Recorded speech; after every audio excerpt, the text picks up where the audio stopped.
দেখুন, cricket board এবং ক্রিকেটাররা এদের সম্পর্ক তো এতটা নিবিড় যে একজন আরেকজনের পরিপূরক, এটাই আমরা হতে দেখেছি।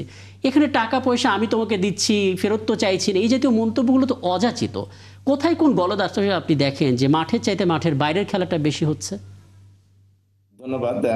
আপনারা জানেন গত 6 অক্টোবর যে নির্বাচনটা হয়েছে ক্রিকেট বোর্ডের, সেই নির্বাচনটা কিভাবে হয়েছে এটা সম্পূর্ণ, এটা আমি বারবার করি এই কারণে যে সবাইকে স্মরণ করিয়ে দিই যে এই বোর্ডের নির্বাচনটা সম্পূর্ণ অবৈধ প্রক্রিয়ায় নির্বাচিত হয়েছে। তারা কিন্তু হুট করে এখানে নির্বাচিত হয়ে এসছে। তারা তাদের যোগ্যতা দিয়ে বা তারা যে এখানে আসার মতো যোগ্য সেরকম কিন্তু কেউ মনে করছে না, এবং তাদের কথাবার্তা এটা আস্তে আস্তে প্রকাশ পাচ্ছে যে তাদের ভিতরে চেইন অফ কমান্ড বলে কিছু নেই।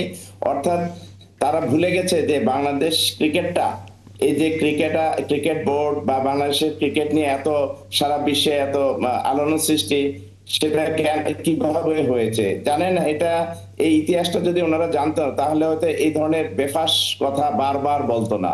এবং এই ক্রিকেটটা কিভাবে এসছে আপনি জানেন? এই যে আমাদের এক সময় আমাদের এই যে দীপু চৌধুরী, শফিকুল ইসলাম, আমাদের হীরাবাই, তারপর অনেক, তারা কিভাবে কষ্ট করে বাংলাদেশ ক্রিকেটটাকে এইভাবে নিয়ে আসছে এখানে, সেটা ওনারা ভুলে গেছেন। ওনারা এখানে বসে এমন ভাব করছেন যে একটা বিশাল কিছু হয়ে গেছেন। আসলে যে প্রক্রিয়া এসেছে সেই প্রক্রিয়াটা ছিল সম্পূর্ণ ভুল এবং অবৈধ, এবং সেই প্রক্রিয়ার মাধ্যমে তারা যে এসছে সেটার প্রমাণ বারবার রাখছে। কারণ তাদের ভিতরে যে চেইন অফ কমান্ড বলে কিছু নেই। তারা খেলোয়াড়দের যেভাবে অপমান করছে, ইনসাল্ট করছে, এটা অত্যন্ত দৃষ্টিকটু। সারা বাংলাদেশের মানুষ কিন্তু আজকে রেগে ফুঁসে উঠেছে যে তাদের কথাবার্তা এই ধরনের কেন, তারা কি কারণে এই ধরনের কথাবার্তা বলে।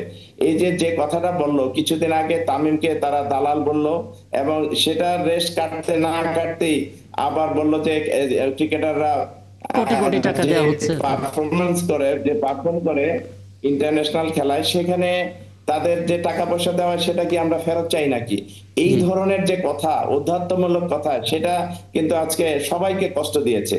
এবং আমরা এই খেলোয়াড়দের নিয়ে কিন্তু গর্ব করি। এই খেলোয়াড়রাই কিন্তু বাংলাদেশকে আজকে এই পর্যায়ে নিয়ে এসছে। তারা কিন্তু যদি ভালো না খেলতো, আজকে এই যে ক্রিকেট বোর্ডে যারা আছে তাদের কিন্তু কোনো মূল্যায়ন কেউ করতো এবং না বা এবং তাদের এবং দামও আজকে থাকতো না ক্রিকেটাররা আজকে। বলছিল, ওনারাও বলছিলেন যে আমাদের যে বেতনটা, যে টাকাটা, সেটা বিসিবি নিজের পকেট থেকে দিচ্ছে না, এটা আইসিসি এবং স্পন্সর দুই জায়গা থেকে আসছে। যাই হোক, আমি আসলে আপনার সঙ্গে এটা নিয়ে কিন্তু কথা বলার কথা ছিল না, যেটা এখন বলতে হচ্ছে। আপনার সঙ্গে বলা উচিত ছিল, যৌক্তিক ছিল, যে বাংলাদেশ বিশ্বকাপ খেলতে ভারতে যাবে কি যাবে না, আইসিসি ফিরতি মিলটা দেবে কি দেবে না। আমরা দেখলাম এই আলাপটাই চাপা পড়ে গেল আসলে এই ঘটনার প্রেক্ষিতে।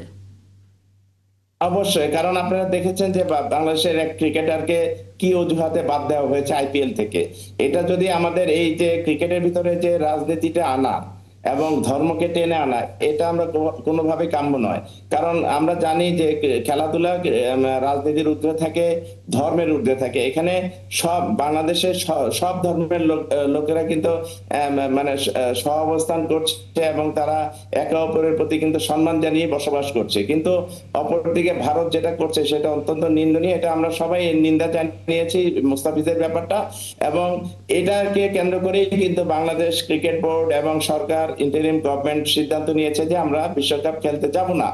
আর খেলতে যাব না এটা নয়, তারা বিকল্প ভেন্যু চেয়েছে, আমরা বিকল্প ভেন্যু চেয়েছি, এবং বিকল্প ভেন্যু শ্রীলঙ্কা আছে। শ্রীলঙ্কাতে খেলা দিলে কিন্তু আমরা সবাই খেলতে চাই। আর একটি জিনিস মনে রাখতে হবে, বিশ্বকাপ এমন একটি খেলা, যে খেলাটার জন্য আমাদের এই ক্রিকেটাররা অনেকদিন ধরে অপেক্ষা করতে থাকে কখন বিশ্বকাপের খেলা হবে।